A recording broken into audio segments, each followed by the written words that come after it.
How to play Monopoly Go with friends online. Today in this video I'll show you exactly how to do that, so follow up with me. Make sure you have your game updated and then go ahead and open it. Once the game fully loads up, tap on the friends icon in the bottom right corner right here.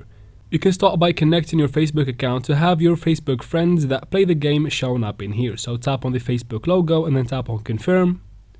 It will take you to a web page in which you need to log into Facebook. If you're already logged in, just tap on continue and you should be good to go. That is for the first method. You can tap on the phone icon right here to import your friends from your contacts that are playing the game, and you can add them just like that. That's it for the second method. For the third one, you need to go back to that screen again, and then this time tap on the invite button right here. From here, tap on invite.